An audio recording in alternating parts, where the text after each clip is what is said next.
pegue esse cartão e guarde com carinho, tá? Guarde com carinho, porque o tampão, repito, pode cair na prova, mas cairá dentro de íon comum, por isso o professor, né, não enfatizou tanto quanto íon comum. E o Anderson Hasselbalch, se você fizer uma prova impossível, talvez você tenha que aplicar a fórmula. Quando caiu em Pelotas, eles deram a fórmula e disseram para você como é que o sangue do paciente tinha que estar e quais eram as concentrações para você calcular o pH do sangue. Uma sugestão, o pH do sangue sempre tem que ser em torno de 7,4, 7 alguma coisa, porque o sangue é basicamente água, né, pessoal? Então você tem que ter um pH perto da água. Se você entrar em desespero, caso caia isso, é só chutar em torno de 7. Oi? UFSC talvez nem tenha prova. Talvez seja Enem, então, né, vá saber. Exatamente. Vai dar tudo certo, calma, não se tucano. Pois é, exato. Vamos ver. Não vamos nos surpreender com nada esse ano. Vai dar tudo certo. Mas na UFSC eu não lembro de ter visto o Anderson Hasselbalch, não. Agora, na CAF eu já vi, em Pelotas já teve, sim. Bom, queridos, o último passo do nosso itinerário da aulinha de hoje. Calma, falta pouco, se bem que você vai estar ilhado mesmo, então, né? Olha, do jeito que tá chovendo, né, querido? Se não trouxe teu bote, então você vai ter que ficar por aí mesmo. Ó, produto de solubilidade. Seu dentinho, ele está agora, nesse instante, se decompondo e se reconstruindo. Ele está em equilíbrio. Mas, repito, você não vai dormir dentuça e vai acordar banguela. Porque esse processo é em equilíbrio e a velocidade de transformação é constante. Então você sempre vai ter, ao passo que há uma desmineralizada, uma mineralizada. Deste modo, se pode perceber que os sólidos em solução, eles entram num processo de equilíbrio químico. E se entram, podemos trazer todos os preceitos do equilíbrio químico para dentro da solubilidade desses sólidos. Entendi nada, pessoal? Vamos me fazer entender. Quantas pedrinhas você tem aqui? 3. Quando você joga as 3 pedrinhas, uma sumiu. Você se pergunta, mas que ilha é pedra? Que nele? Pedra sumiu. Na verdade, ela foi dissolvida. E se ela foi dissolvida, significa que dentro d'água nós temos o máximo desse sal que a água comporta. Tá, professor? Daí? Se você tem o máximo desse sal que a água comporta, o professor é meio burro. Você lembra como é que a gente chama uma solução que está no máximo, que tem um máximo de coisa, soluto, dissolvido, solubilizado nela? Saturada. Então você acabou de ver uma solução saturada. Mas, queridos, eu sou meio desligado, tá? Mas eu, mesmo sendo meio desligado, eu consigo notar que tem alguma coisa ali embaixo. Você não consegue notar também? Sim ou não? Então, como é que a gente chama aquela solução saturada que tem precipitado, aquela que é saturada com precipitado? Saturada com precipitado, muito bem. Então, você tem uma solução saturada com precipitado. Ah, isso que aula bem ruim, não estou entendendo nada. Bom, querido, você acabou de perceber aqui que você tem uma solução saturada. E esses íons, eles não estão parados. Eles estão se mineralizando e desmineralizando, entrando em equilíbrio. Logo, você pode associar a saturação à constante desse equilíbrio aqui. Como assim, professor? Bom, primeiro, a reação de equilíbrio que você tem é essa aqui. Ka sólido se dissolve em K mais e A menos. E vai haver um equilíbrio químico entre a dissociação e a mineralização, a quebra e a junção, a decomposição e a formação. Então, desse jeito, você pode escrever uma constante de equilíbrio, que é o seu Kc. Tá, pessoal, mas você está disléxico, então, porque você é Kc, porque está escrito KPS. É uma forma diferente de chamar o Kc. Porque esse Kc, que é o produto em cima e o reagente embaixo, tá, pessoal, mas olha só, eu acho que tu tá equivocado, porque reagente, mas o teu reagente não é sólido e sólidos puros não variam a concentração? Gênio! Essa é a questão. Esse teu Kc aqui, ele é chamado de KPS, sabe por quê? Porque isso aqui é uma continha de multiplicação de vezes. E a gente pode chamar também de quê? Produto. E esse produto, ele vem dos íons cátion e ânion, do K+, e do A-, que são os íons decorrentes da solubilidade desse sal. Portanto, isso ali é um produto, uma continha de vezes, da solubilidade do sal. Por isso que a gente chama de KPS, ao invés de KC. Mas se quiser chamar de KC, está liberado, é a mesma coisa. Tá, professor, e daí qual é a relação? O que eu preciso saber disso aí? Vou te explicar. Quando a concentração dos íons é igual ao KPS, ou seja, a constante de equilíbrio, significa que a sua solução está saturada. Bah, não entendi. Desculpa, mas não entendi. Tá, vou te explicar aqui. Vamos supor que o KPS seja, vou inventar, 6. Ok? Ele é 6. Daí, deixa eu usar um número aqui mais fácil.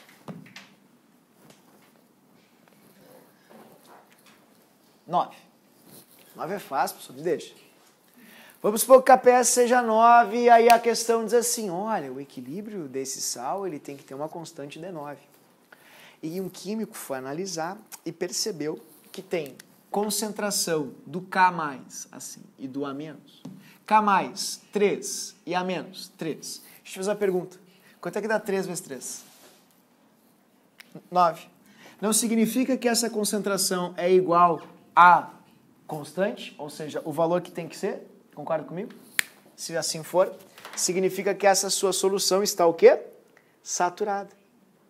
Então, o KPS, pessoal, de um jeito fácil, é a mesma coisa, queridos, que o coeficiente de solubilidade. É só para enganar o aluno, para assustar o aluno, para deixá-lo intimidado. A prova dá um monte de volta, atrapalha e é uma bobagem. Quando a concentração de íons for igual ao valor da constante, significa que a solução está no máximo. Ela tem a quantidade de íons que ela tem que ter dentro da solução. Ou seja, o máximo, ou seja, a saturação. Agora, vamos supor, pessoal, que o mesmo químico, sem vida social ativa, ele tenha descoberto os seguintes valores. Ah, eu fui analisar e eu descobri 2 e 2. Eu sou meio burro, mas quanto é que dá 2 vezes 2? Bah, não dá 9, isso eu sei. Então você sabe que o número 9 é maior que 2, ou seja, o produto, continha de vezes, da solubilidade foi menor que a constante de equilíbrio. Menor do que deveria ser. Quando uma solução ela não é saturada, ela tem menos íons do que ela poderia ter no máximo na saturação. Como é que a gente chama uma solução que não é saturada? Ou não saturada? Somos muito burros. Lembrem sempre disso. Então, isso vai gerar para você uma solução não saturada. Ah, pessoal, péssima explicação, não entendi. Quando a continha de vezes, o produto, for menor que o KPS, significa que tem menos íons do que a água aguenta. Portanto, ela não está no limite. E como o limite se chama saturado, ela não está saturada. Tá, pessoal, mas aqui tem um grave erro na tua fala. Como é que eu vou saber o KPS? Eles têm que te dar, que a gente não tem como adivinhar. Dá para fazer tudo também, né? Eles têm que informar para vocês isso, senão você não tem como saber. Tá, professor, e qual é a última situação? Vou te mostrar. Vamos supor que esse mesmo químico sem vida social ativa, ele tenha feito uma nova análise. E aí, nessa nova análise, ele percebeu o seguinte, que tem, preste atenção, 4 e 4. Bah, mas o KPS não era 9, não tinha inventado esse número horrível? Sim. Bah, tabuada do 4 vezes 4, quanto é que dá, pessoal? 16. Numa conta rápida, 16 não é maior que o que poderia dar? Então, não está acima do que teria que ter no máximo? Bah, mas aí eu me perdi. Como é que a gente chama uma solução? Uma solução que está além da saturação. Acima da saturação. Como é que a gente chama? Supersaturada. Então, isso está informando para o leitor que a sua solução ela tem mais do que ela poderia ter. Que ela está ela está demais, tem muito íon demais. Não pode. O máximo que ela comporta é esse produto de solubilidade aqui, é 9. Se você tem como produto de solubilidade 16, você tem mais do que a constante está indicando para ter. Ou seja, você está acima do limite. Então, essa é uma forma, não é difícil, a URGS está gostando muito de colocar isso aqui, vai ser a penúltima questão de vocês. Eu sugiro que você olhe isso com atenção, é a mesma relação do coeficiente de solubilidade. Ó, se a continha, se a multiplicação der acima do KPS, tá acima, é super.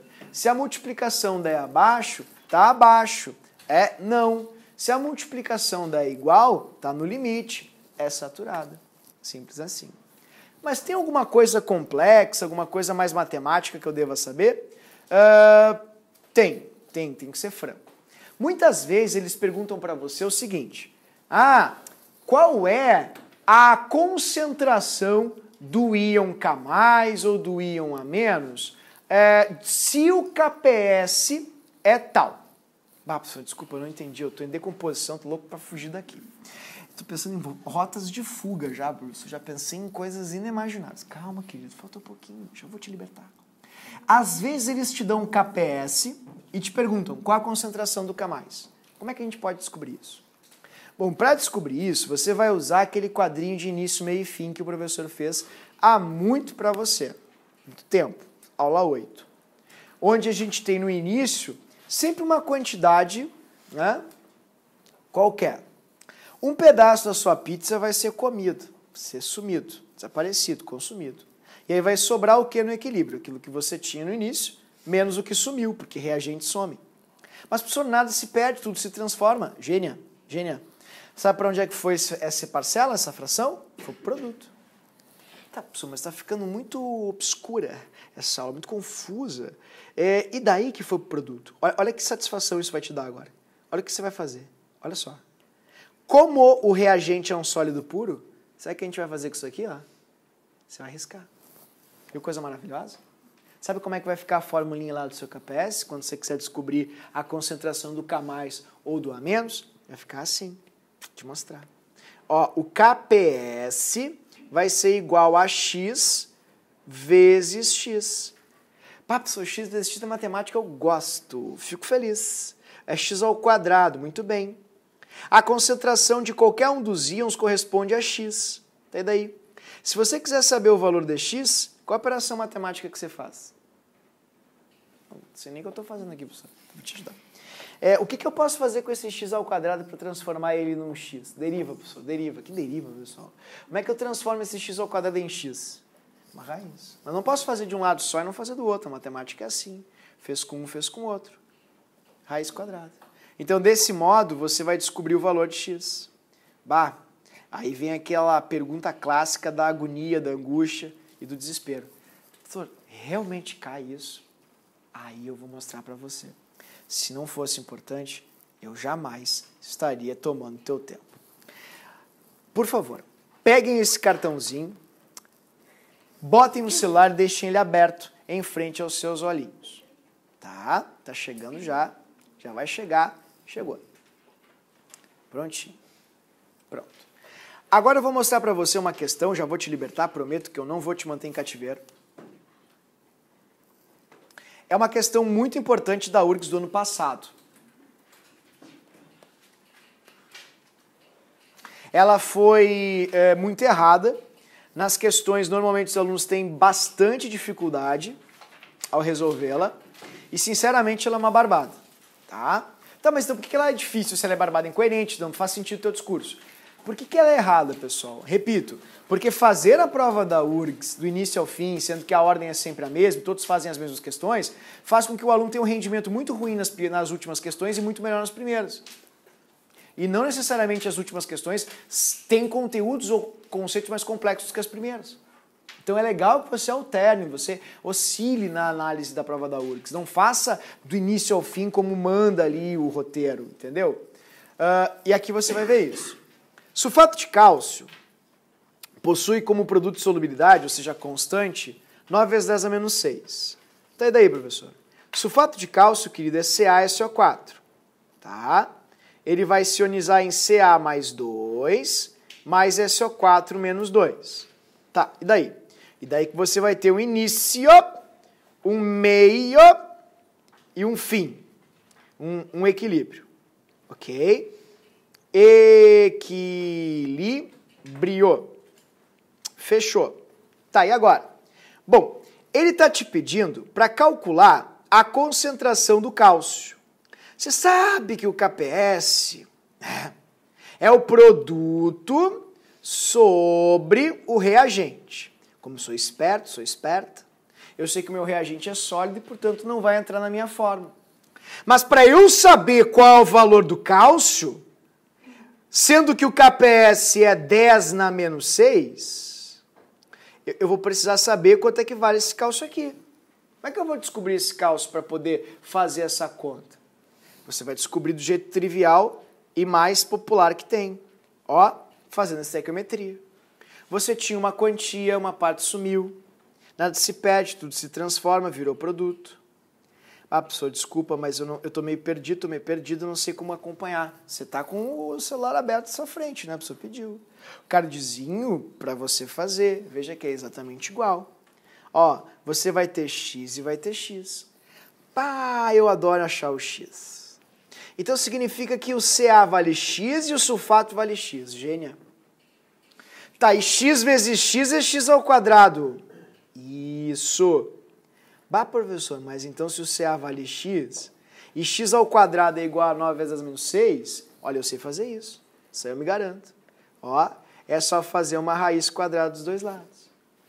Raiz quadrada de 9 é fácil, dá 3. E raiz de 10 a menos 6 é 10 a menos 3, porque se multiplica, né? 10 a menos 6 vezes meio, que é a potência da raiz, menos 6 vezes meio é menos 6 dividido por 2. E dá menos 3. Bah, não acredito. Exato. Seu x vai ser igual a 10 a menos 3. Essa foi a questão mais difícil da URG de 2018. Veja, a matemática não é difícil. As pessoas erram por desconhecer que isso cai e realmente é importante. Tudo bem, pessoal? Então não abram mão disso, pelo amor de Deus. Sei que você já está com tudo guardado, pronto para ir, pegou suas botinhas de chuva já, para não se molhar. Mas eu só quero fazer um último detalhezinho, a cerejinha do bolo. Você pode ver que não é uma parte muito importante. Mas a URGS já jogou em meio a algumas questões, o Enem também já comentou. E eu queria que você tivesse ideia do que é a lei de diluição de Oswald. Você não vai copiar nada, eu vou explicá-la para você. Eu fiz toda a matemática para te provar matematicamente que ela é assim. E eu só vou pedir que você anote uma frase para mim sobre ela. Tá? Ela é bem fácil de entender e eu vou até desenhar para você aqui uma coisinha para você entender do que se trata e o que eu estou dizendo. Bom, lei de diluição de Oswald. Meu Deus do céu. Calma. Eu vou desenhar. Vamos supor que você tem o ácido aqui, H, e você quer arrebentar esse ácido. Quer arrebentar tua cara, professor. Eu não aguento mais, professor. Me liberta. Calma, querido. Deus está vendo. Vai ter recompensa. Vai ter retorno. Olha ali, ó. Imagina que você tem um ácido super concentrado, como o Pedrão comentou ali antes, no início da aula, sobre a concentração dos ácidos. Se o ácido está muito concentrado, ele não está muito ionizado. Ionizar é quebrar. Sim ou não? Para quebrar o ácido, tu precisa do quê? Não faço ideia, professor. Água. A água é a grande quebradora de ácidos. A água é que quebra e ioniza ácidos. Para você ionizar um ácido, você precisa de água. Veja, vamos supor que eu tenho essas duas moléculas de água e essa molécula aqui de ácido. Ela se quebra, a água vai destruir esse ácido, prontinho, virou íon. Agora pergunta, onde é que estão as águas para quebrarem esse ácido aqui? Não tem. Onde é que tu quer chegar, professor? Escrevi aqui. Quanto mais diluído for um ácido, maior será o seu alfa, ou seja, o seu grau de ionização. Porque mais água vai haver na solução para quebrar o ácido. Tá, professor? Então tu não explica nada direito, porque se maior vai ser o alfa, mais forte vai ser o ácido. Então tu está me dizendo que quanto mais diluído um ácido é, mais forte ele é. Não. Eu te disse que quanto mais diluído ele for, mais ele se separa. Isso. Entretanto, como você está colocando água, o H+ vai para um espaço gigantesco, ficando pouco concentrado. Então, cuide disso. A explicação matemática... O que foi isso? Saúde. A explicação matemática está aqui. Ó, mesma coisa. O que você tinha menos o que sumiu. É isso que sobra. Nada se perde. Tudo se transforma. Mas o que é alfa, professor? É a porcentagenzinha que some. Ah, professor, não entendi. Você tem a sua pizza, 25%, por exemplo, sumiu. Ó, 1/4. Alguém foi lá e pegou, um ogrinho, né? Pegou uma fatia de 1/4 inteiro e levou para si. Sumiu, ó. Você tinha a sua pizza menos 1/4. Tudo que você tinha menos o que comeram. Tá? Então, e para onde foi isso? Virou o produto. Tá aí, como é que eu monto o KC? O KC é pronto, produto sobre reagente. Tá, então é só substituir. NA, é isso aí. Tá aí, como é que faz? Ó, como você tem no Mzinho em cima, Mzinho embaixo, qualquer número dividido por ele mesmo é 1. Tá aí daí, professor? E daí que ao organizar essa fórmula, você vai perceber o seguinte, que você vai acabar tendo grau de ionização ao quadrado vezes a concentração do ácido. Para ácidos fortes, isso não vai dar muito certo, porque ácidos fortes têm alfas perto de 1. Quanto é que é 100 dividido por 100? 100%. 1. Entendeu? O alfa é porcento. Eu sou muito burro em matemática, mas uma coisa eu lembro, que tu não pode dividir nada por quê? Por 0. Não concorda comigo? E quanto é que dá 1 menos 1? Não pode. Então, para ácidos concentrados, isso aqui não é bom, não. Mas para ácidos diluídos é perfeito. Porque quando é diluído, o alfa é bem pequenininho, cotoco, bem pequenininho. E se você faz 1 menos um número muito pequenininho, é praticamente 1. Até daí. E daí que vai ficar assim. Tá vendo? Olha que coisa maravilhosa. Constante. Desculpa, desafinei. Constante. Se você aumenta a concentração do ácido, para ser um número constante, o grau de ionização tem que diminuir. Porque senão não é constante. Viu o desenho que eu te mostrei ali em cima? Se você tem pouca água para um ácido, ele não se solta, porque quem o quebra é a água. Então você não consegue ionizar ele. Agora, querido, se você faz assim, ó, se você dilui bastante o ácido, tá vendo? Diminui a concentração dele, olha o que acontece com o alfa. Vai ter que aumentar. Então o ácido se liberta, a água o quebra, e você tem um ácido muito ionizado.